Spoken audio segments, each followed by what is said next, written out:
Today on Newsbreak, we'll have information about a service learning opportunity for next year's J-term. We'll also take a look at what's trending today. All this and more on this Thursday, March 2nd, 2017. Good afternoon, SLHS. I'm Dawson Eriksdorf. And I'm Courtney Delpday. Let's take a look at your top scores for today. Semi-formal is scheduled to be next Friday, March 10th at the Inn. There is a song request sheet in the office. If you have any questions about music, contact Dylan Reynolds or Tyler Knudsen for details. There's a new great opportunity for next year's J-term. Please consider the trip to McAllen, Texas. The trip will include building houses for low-income families, serving at the local soup kitchen, and more. If you're interested, please attend the informational meeting with a parent on Thursday, March 9th at 6:30 p.m. in the high school library.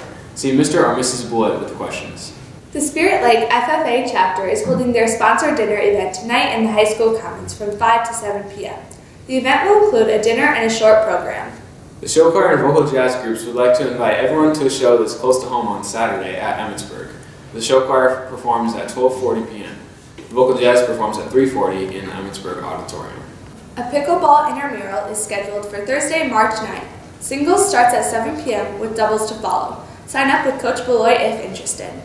Students earn the Spanish drama. The play DVDs are finished. If you ordered a DVD, please see Senora Petty today to pick it up.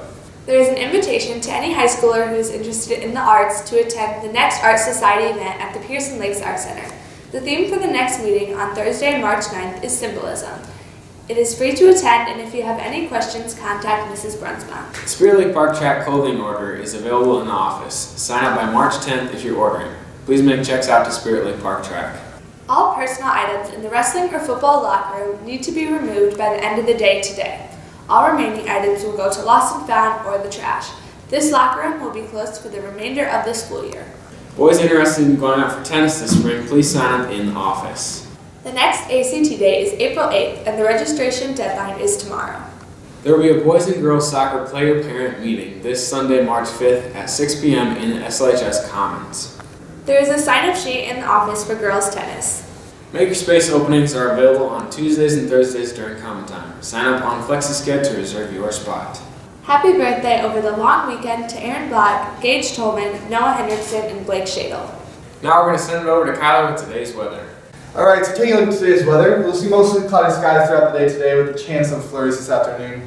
Our high of around 29 degrees, winds 10 to 15 miles an hour out of the northwest, which will calm down into the evening hours with a low of 13 tonight and reaching winds about 5 to 10 miles an hour by tomorrow morning, with a high of 35 tomorrow afternoon. Mostly cloudy again with a little bit gustier winds in the afternoon, 10 to 15 miles an hour out of the south-southeast, with gusts up to about 30, and a low of 25 Friday night.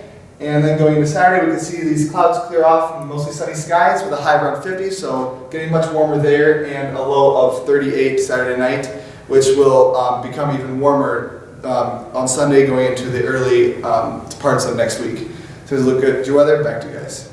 Now let's send it over to Maribeth with Today in History. Today in history. On this day in 1904, Theodore Geisel, better known to the world as Dr. Seuss, was born in Springfield, Massachusetts. Geisel wrote 48 books, including some for adults, that have sold well over 200 million copies and been translated into over 20 languages. In 1962, Philadelphia Warriors center Wilt Chamberlain scored 100 points against the New York Knicks. It was the first time that a professional basketball player had scored 100 points in a single contest. The previous record, 78, had been set by Chamberlain earlier in the season. On this day in 1966, in Dearborn, Michigan, the Ford Motor Company celebrated the production of its 1 millionth Mustang, a white convertible. This was officially launched 2 years earlier at the World's Fair in Flushing Meadows, New York. That is a look at Today in History. Back to you guys. That's all the time we have for today, SLHS. Thank you for watching and have a splendid 3-day week.